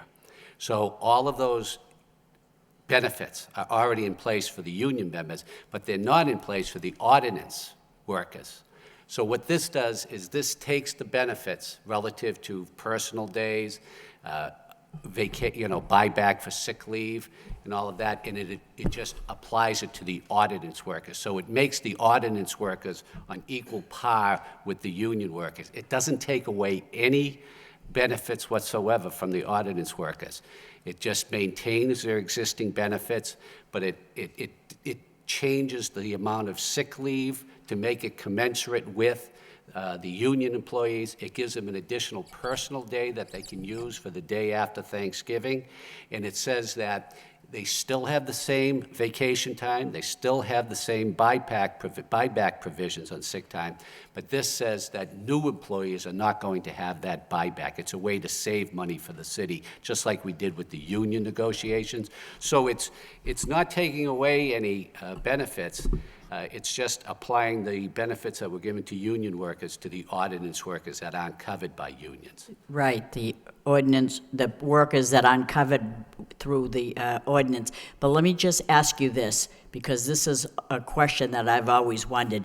Even though under the rules of the planning form of government, the city auditor and the city clerk work for the city council, but their employees under them do not work for the city council, right? Correct.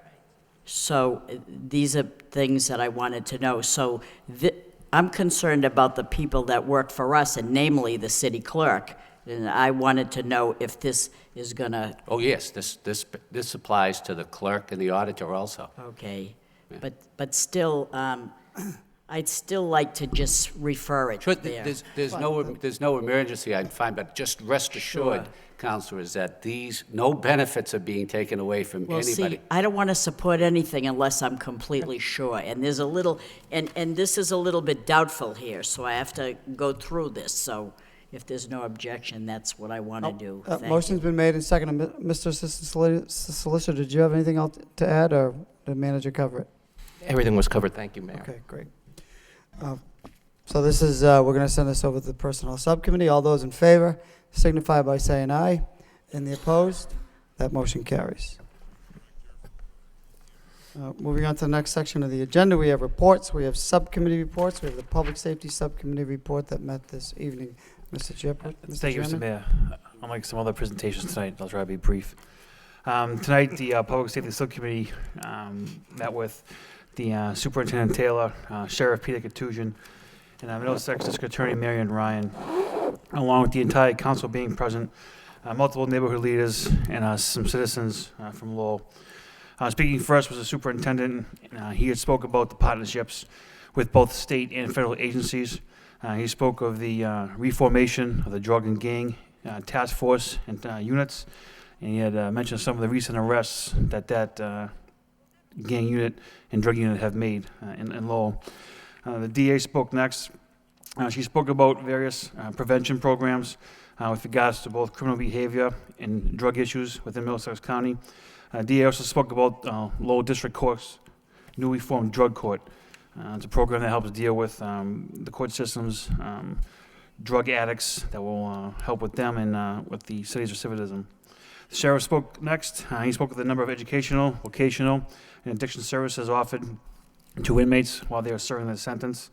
The sheriff did mention more than once that over 50% of the inmates in the House of Correction that are in custody serving a sentence, they are there for crimes related to opiate abuse.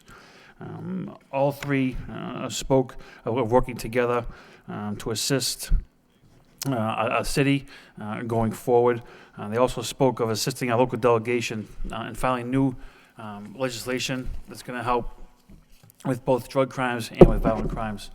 And again, Mr. Mayor, all those involved in tonight's subcommittee stated their intention of putting themselves and their agencies' best foot forward to assist Lowell in a very important area of public safety. Thank you.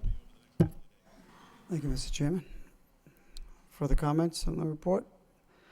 Motion to accept the report as a report of progress and place on file by Councilor Samara, second by Councilor Belanger. All those in favor signify by saying aye. And the opposed? The report is accepted and placed on file. Next report, we have a report from the wire inspector regarding Verizon New England request for an underground conduit at 33 Middle Street. Entertain a motion to adopt and accept the accompanying report by Councilor Kennedy, second by Councilor Leahy. All those in favor signify by saying aye. And the opposed? Mr. Mayor? Councilor Martin? Is this the one where there was an issue with the abutter? Mr. Manager? Thank you, Mr. Mayor, through. Yes, there was, and I had the engineer go down and investigate the situation, and it is our engineer's opinion that the work proposed to be done is within the right-of-way. Okay. Thank you. Thank you, Councilor. Thank you, Mr. Manager. Further questions on this report? All those, do you have a motion? Yeah. All set. Motion was made and seconded. All those in favor signify by saying aye, and the opposed. Motion report is adopted and accepted.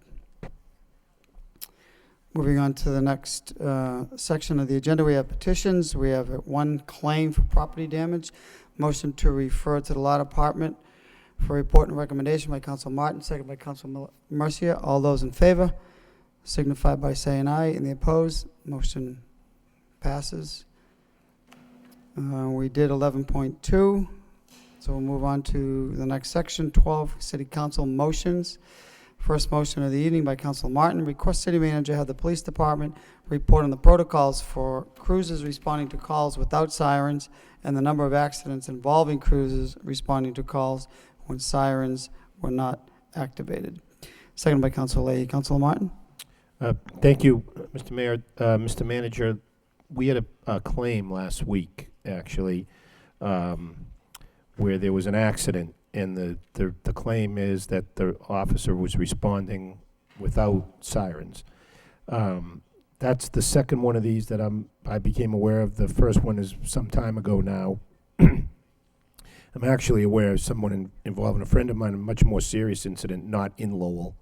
But it, you know, I think in where my office is, I hear sirens almost every hour on the hour. So I'm curious, you know, I'd hate to see what happened in Westford happen in Lowell, and want to know why officers aren't using the sirens if they're responding to calls. I understand there might be some rules if they're responding to domestic situations or things like that, but I'd like to understand what the protocol is and how often does this happen where we have an accident that is at least claimed to be attributable to there being no siren in use. Thank you, Councilor. Further questions, discussion? All those in favor of the motion signify by saying aye, and the opposed, motion carries. Next motion of the evening is by Councilor Rourke, request city manager review voting locations across the city and see how they performed during the last election season. Second by Councilor Milonazo. Councilor Rourke? Thank you, Mr. Mayor. Motion basically speaks for itself. I know some precincts that have changed locations, so if you could just pay particular attention to that. I know, Mr. Manager, that you're already working on this, so I'm sure it's something taken care of rather quickly. Thank you. Further discussion? Councilor Samaras?